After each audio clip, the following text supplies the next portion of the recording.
Story time with mom, story time with dad. This is my favorite story time. Under the bed in my secret fort, and I'm gonna read. Hi everybody, hola ciao, good how, konnichiwa, bonjour. Hi everybody, we're reading Winnie the Pooh, and Tigger too. And this is the episode where Pooh goes to look for his best friend Rabbit and gets stuck in Rabbit's treehouse. You ready, everybody? Yeah?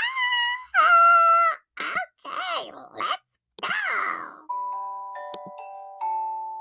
So Pooh was humming to himself and he walked around and he felt like somebody when he came into a sandy bank. In the bank was a large hole. Aha, said Pooh. I know anything about a hole means a rabbit, he said, and rabbit means company, and company means food, and listen to me humming. Oh, I love that. So he bent down to put his head in the hole and called out, hello, is anybody home? Then there was a sudden scuffling noise from inside the hole, and then silence. When I said, was anybody home? Anybody home?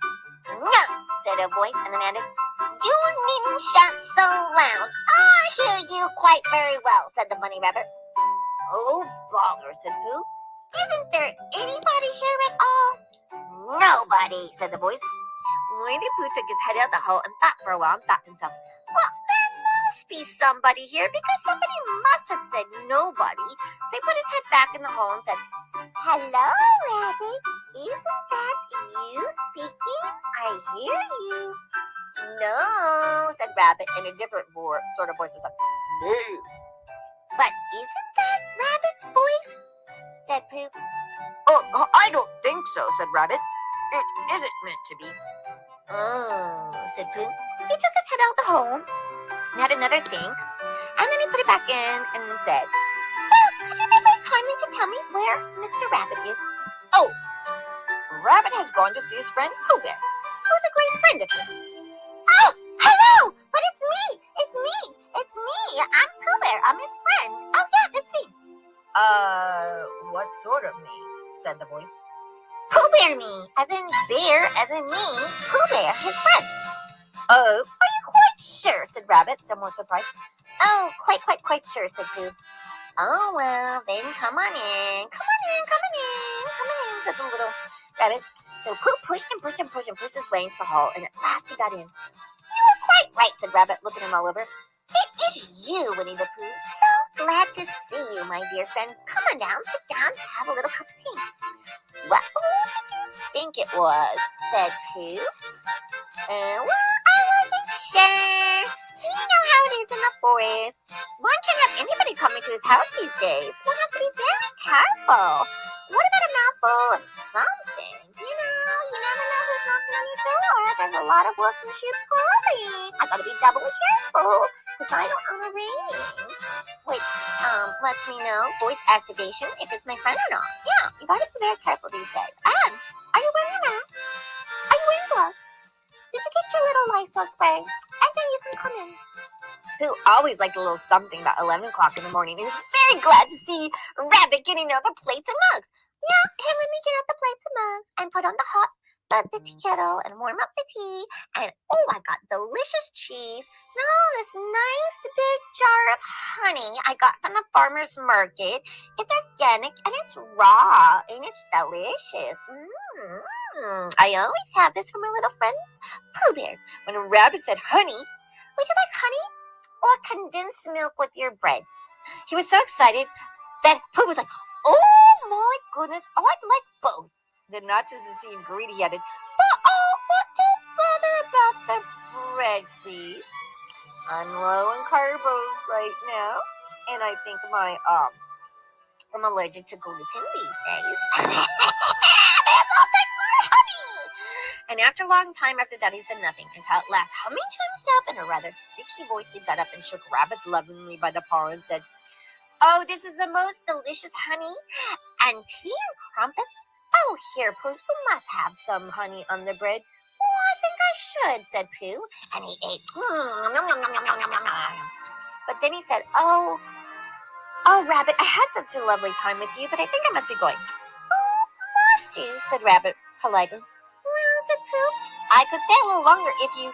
He tried to look very hard in the direction of the honey. Oh, as a matter of fact, said Rabbit, I won't be going out myself directly for a nice bunny hop. Oh, well then, I'll be going on. Goodbye, Rabbit. Well, goodbye, if you're sure you won't have any more delicious honey. Is there any more honey? Said Pooh quickly. Rabbit took the covers off the dish and said, no, there's not. You ate it all, Pooh. Oh, yeah, it was so good. I couldn't help myself, said Pooh Bear. Well, goodbye, I must be going, my dear friend Rabbit.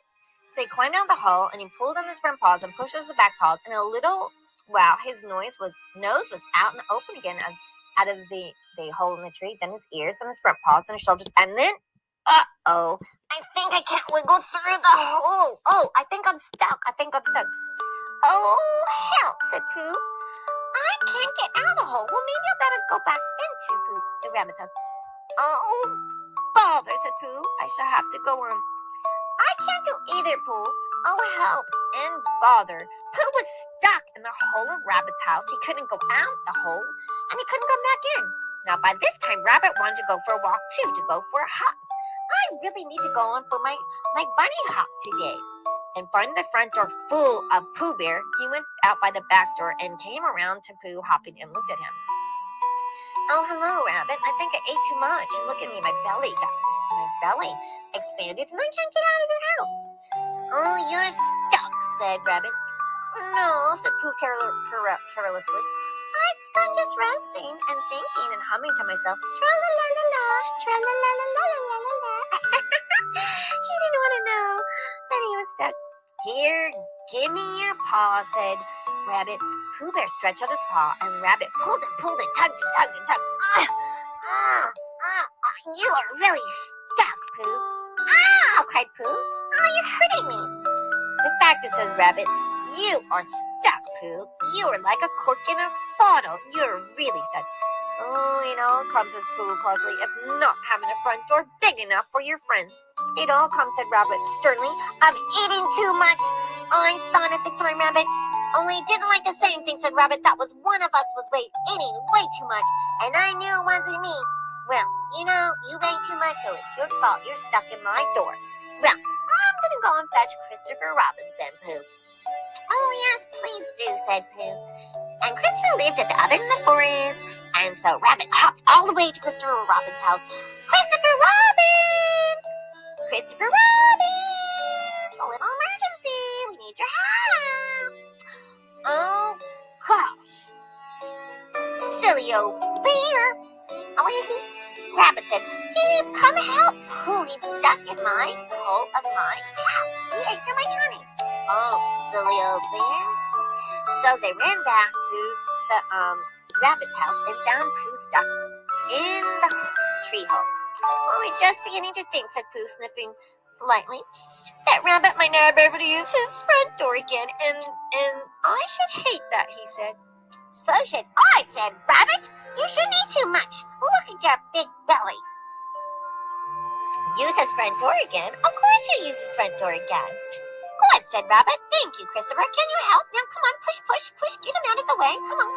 I have like Mrs. Rabbit coming over to visit, and I gotta look really sharp and clean up the house. And Pooh. Let's get Pooh out of here.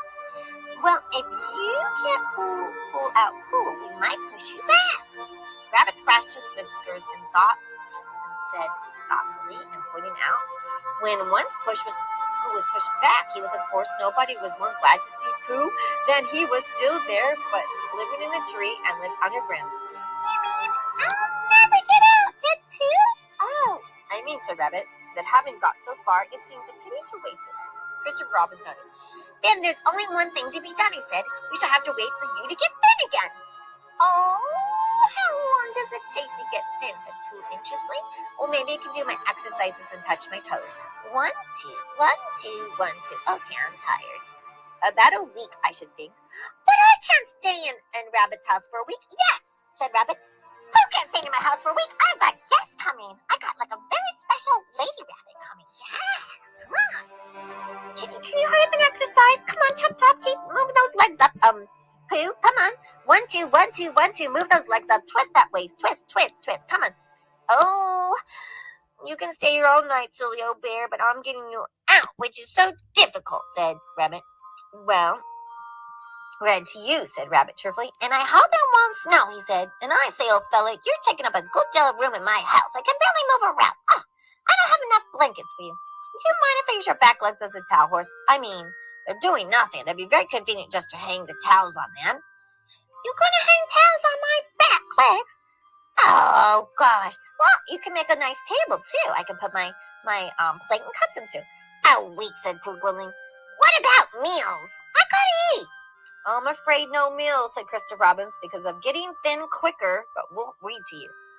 Bear began to sigh. Oh, Pooh, oh, bummer. Then found that he could, because he was so tightly stuck, a tear rolled down his eye as he said, then would you read a sustaining book that would help comfort a wedged bear in great tightness? Could you read Jack the Bear and Golden Hair by Sir Herbert Sneaky? Oh, said Christopher Robin, that's a great book. Let's read to you Jack the Bear and Golden Hair. And the bear doesn't get stuck anywhere, does he? No, but he gets kidnapped by the evil Queen Menethia. And then all the animals have to work together with Golden Hair to go to the dark part of the forest and overcome those sneaky wolves, Sizzle and Drizzle and Striker, and overtake the Queen Menethia and save all the animals. And Golden Hair's shiny bright hair helps them. Oh, that's such a great story. So Christopher Robin read the book, and Winnie the Pooh felt himself getting skinnier and skinnier and slender and slender. And at the end of the week, Christopher Robin said, now let's push him out. So Christopher Robin pulled on Winnie the Pooh's arms, and Bear pushed his back legs. So he took hold of Pooh's front paws. A rabbit took hold of Christopher Robinson, and all of Rabbit's friends and relations took hold of Rabbit, and they all pulled together. Pull, pull, tug, come on, push. And for a long time, Pooh always said, ow, oh. And all the rabbits and piglets and all their friends pulled and tugged. And suddenly he said, pop, just as if you were a cork coming out of the bottle. And Christopher Robin and Rabbit and all his friends fell backwards, head over heels, on top of them. And Winnie the Pooh came out free. So with a nod of thanks to his friends, he went to walk around the forest, humming proudly to himself. But Christopher Robin looked at him lovingly and said to him, you silly old bear. I know I love honey, and Rabbit has the best honey, and you're my best friend, Rabbit and Christopher Robin. Wasn't that a cute story? We did 2 stories on this podcast. I hope you enjoyed it. Take a second to subscribe and like and download the podcast and give us a nice 5-star review. And would like to make a donation, PayPal me anonymous content, or buy me coffee stickies. Thank you so much. And make sure you subscribe to Storytime Fun, our YouTube channel, and watch some cool videos for kids, like those cool videos called The Stings. Oh, yeah.